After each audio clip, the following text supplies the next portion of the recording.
ng sinabi uling mag-umpisang milyari pong problema, ala na po patugot na talagang patuloy niya po pagmitingan.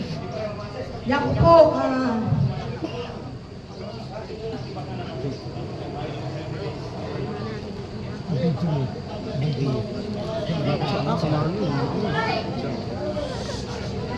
Yan pa konsensya ng mga kami. Ang sibabay mo ba yun? yes, nga mo Tagalog, Sir Jesse, hindi ka tamo kapuntahan ng tamo. Magkasakit ko po magsalita. Kasi mo mo ng dili, ginawa ng organisasyon, isa sa netong tamo. Diba? Lawin niyo po kanita, yung bata. Pati may ka problema yung bata, eleksyonan mga kabin. Palitan mga kabin, nakaposisyon natin. Maguluta mo. Yung mata, may ka problema ya, nasa benda po rin kaloob panit. Eleksyonan, gawa lang sariling eleksyon. Pilang tamo pong banuang kakanyan. Pilang pong banuang na ikatamo, balang magka-problema, idami tayo ng buong tao, buong organisasyon. Diba? Ngayon, misang metong tamo, may buong tamong IPS. Tentong talangan, tinga-ganaganang may kibanding gabon.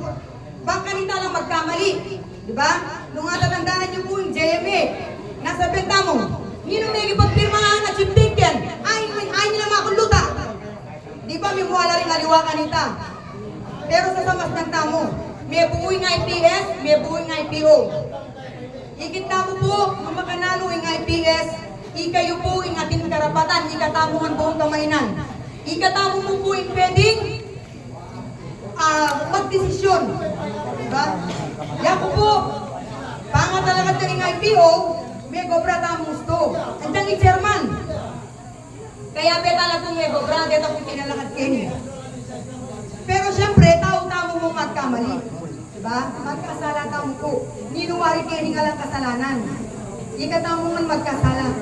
Pero, uling organisasyon niya po yun. At siyempre, ni-apektuhan niya man po. Kaya ang mga palyari na ating gawang pagkakamali. Nanuya po ang gawa tamang patakaran. Baka nita, milakoy tang kaguluhan na palitan langan din. Hindi ka problema ng IPS, palitan langan. Naano po ang gawa tamo? Nung ninimig ka mali, iya mo po magbaba. Baka nita, bukuya po in medo nga organisasyon. Kaya ko, masakit man po. Nagawa kami posisyon. Kami po, 11 kami. 11 pang boarding mitagan. Meeting kami, at siya po rin kaya katamong NCIP, Sir Jesse. Kaya pa po rin palwaling issue. Bakit? Kasi, pwede mo po dapat palwalming ini, kaya kayungan. Kasi purimi kami marap kaya kayo. Kaya ginawa kami pong resolusyon na under investigation lang. Iimbestigan na lang po, may cobra lang po, retang on-scene board. Pilit nila pong, kung mga biniting nila, kitnungan nila, at minamin lang. At kita po yung sinabi meeting kaya katamong NCIP. May karoon niya mo pong matsurang issue kaya katamong, kasi, siyempre, kanyang miras siya po. Tingin NCIP, ako puminta ko po kimbali ng mamuhon, di ba? Sinabi tayo po, ni-report niya. Kinabukasan, may pamiting ka rin matubad. Matsura pong salita. Emi po, buri kitang aliwa-liwa, imira na salita kaya kayo. Kaya, panayan tama po na dapat kabuuan niya. Diba? Elimi po, buri, lalo na ka rin matubad. Nalulubit ang salitang, ali, den, talagang papanakolangan din. Kaya ko po, aminan po, may kapagsalita akong matsura. Karela, andyan ilabalo na po. Totoo po dapat siya masakit ka lo, makapagsalita ka. Bago po, ang sabi ko po ita. At mainit kong pasensya Karela, talaga sinabi ko, pera ako, yung lang pera. Totoo po yun, sinabi ko Karela, kasi yung sakit ko lo, buutan na eh. Kaya lang syempre, itang pagkakamalang ita, totoo po ita, itang kinabukasan, mapapalitan. Kasi tatanggapan tamo po. Diba? Pero, sana karengke katamong matubag. Balo ko po, mag-meeting kayo. Pilit yung pong sasabihan na yako, paninunan ko, yako po ing buntok ken.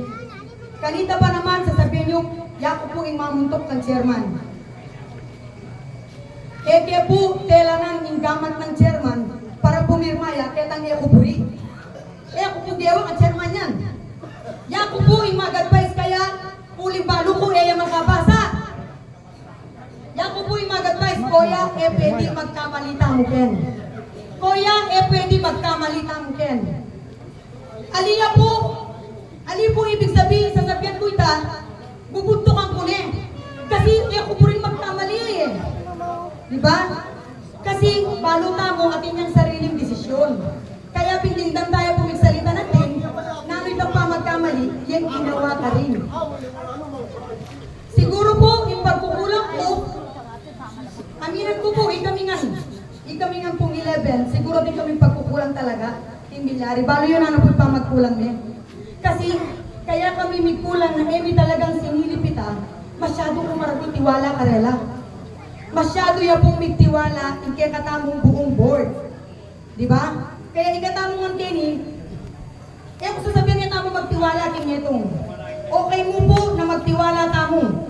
Pero syempre, patsiyatin niyang gewang mali, andiyan tiwala tamo kaya, uling mali ni, kailangan tayo pong ilatag kaya kayo. Yan po yung kasantingan ng inining organisasyon. Patsiyatin nagkamali, hindi naman kaya katamo, balutan, yan ang makanano tayo desisyonan. Madesisyon niya po, kayong buong pinanlupuyan, alimu kitang mapilan. Alimu kitang mapilan matuba. Diba? Kaya katuyangan po. Tandaan mo lagi, aliya po, yung matubag, yung magdesisyon mo. Yung power na po, yung magdesisyon, yung buong kamainan. Alita lang po, posting matubag. Boss, tamo man po, ikatamong kamainan. Ikatamong kamainan, uling ikatamong in-post na rin kaya katamong, pibanjang gabon. Kaya makasakit lalo na pasyente kung dagdaman, karang matubag. Kaya layaman, iba tanitang salitang, labi nila dapat mga, diba? Kaya ba't, dapat iagong na inibing pun. Kasi yung ulo abi, uling yung magaling pun. Magaling tamo po, gagamitan tayo kaya katamong kagalingan, para kaya katamong, buong ancestral domain kapag kinabangan. Kaya po, puring gamitan yung kanakong kagalingan, ketang kalaraman. Asahan niyo po yan. Kung maging malaram na tao, kaya kayo. Kung maging malaram, magsalita kami itong tao na iyabeke. Iyabeke, king alam yung balo. Diba? Putang kaya na tao, huwag yung tanggapan yung kalaraman na ita. Sana po, maging aral niya kaya katamo niya. Maging tututa mo. Kumusta kami?